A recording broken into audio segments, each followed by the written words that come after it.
일본이 우리나라를 화이트리스트에서 제외한 지 나흘 만에 아베 총리가 입을 열었습니다. 한국이 청구권 협정을 위반했다는 주장을 되풀이했습니다. 일본의 수출 규제가 보복성이라는 점을 내비친 셈인데요. 그런데 정작 일본 정부는 화이트리스트 제외는 보복 조치가 아니다. 그래서 국제사회에 이렇게 알리겠다라고 밝히고 있습니다. 도무지 앞뒤가 맞지 않죠. 국제부 기자 연결해서 자세히 알아봅니다. 황보선 기자. 네, 국제부입니다. 네, 일본이 요즘 왜 이러는지 아베 총리가 속내를 다시 드러냈습니다. 언제 어디서 나온 발언인가요?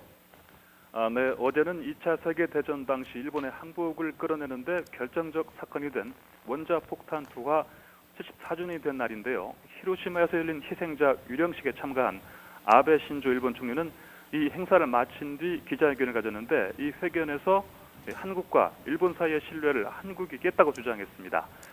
최근 아쿠아일로에 있는 양국 관계 파국이 신뢰 붕괴 때문이라는 얘기인데요. 이 책임을 한국에 돌리는 발언입니다. 들어보시죠.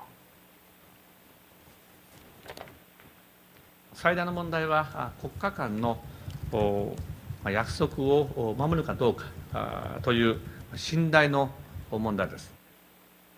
네, 아베 총리는 이어서 한국이 국제 조약을 깼다고 비난하고 우리 정부의 적절한 대응을 요구했습니다.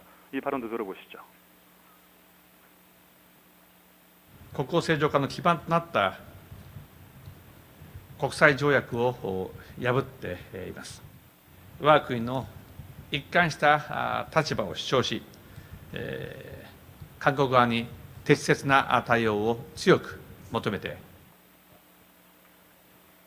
자, 이런 아베 총리의 발언에 대해서 우리 정부 어떤 반응을 내놓았습니까? 네, 조세영 외교부 제1차관은 아베 신조 총리의 발언으로 현재 일본이 취한 부당한 경제 조치가 수출 통제 문제가 아니고 과거사 문제에 기인한 경제 보복이라는 사실이 증명됐다고 말했습니다. 조 차관은 아베 총리가 현재 한일 관계 갈등의 원인이 청구권 문제가 본질이라는 취지의 발언을 했다면서 이같이 지적했습니다.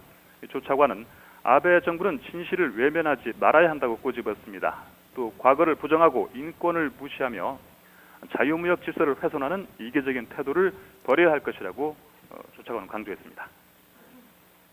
자, 아베 총리가 이렇게 한국을 향해서는 보복 조치다 드러냈는데 일본 정부는 국제사회에 딴소리를 하고 있다고요?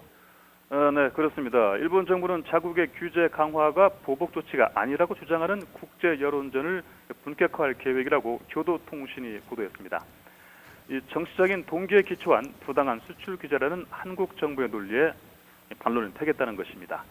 고노다로 외무상이 국제회의나 양자회담 등 외교 무대에서 적극적으로 지지를 호소할 계획입니다. 특히 미국의 지지가 중요하다고 판단해 여러 루트를 통해서 미국의 일본의 입장을 이해시키는 데 힘을 쏟을 방침입니다. 교도통신은 과연 국제사회가 어떻게 받아들일지 낙담할 수 없다고 지적했습니다. 이 통신은 한국 대법원의 강제징용 근로자 판결에 대한 보복 조치임을 시사한 아베 총리의 발언이 해외 여론전에 걸림돌이 될 것으로 내다봤습니다. 지금까지 국제부에서 YTN 황보선입니다.